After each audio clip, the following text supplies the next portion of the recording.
Habari ndugu msikilizaji, karibu tena katika kipindi changu hiki cha mahusiano ya ndoa. Leo nataka nikupe darasa moja kali sana au shupavu, ili mwanamke shupavu. Hivi mwanamke shupavu ni yupi? Unawezaje kumjua mwanamke shupavu?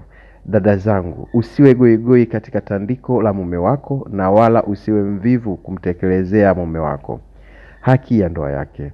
Usimbanie wala kumpitishia wakati wa hitaji lake, hali ya kuwa upo salama na haupo kwenye nisafi yako wala hedhi yako. Yani kuna mtu ujue anakutana na mpenzi wake au mume wake, anamwambia nahitaji penzi la ndoa, anamwambia subiri au bado kwanza, ngoja nimalize kazi zangu nitakuja. Hapo unamkosea mwenzi wako.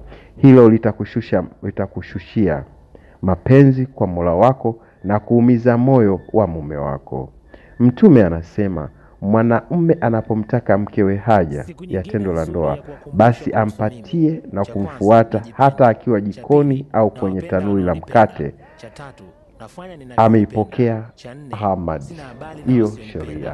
Mwanamke unapotakwa na mumeo, basi jitahidi uende kwa muda huo, hata kama ulikuwepo kwenye tanuri la moto, basi mfuate. Asante, na usisahau kusubscribe hapo chini.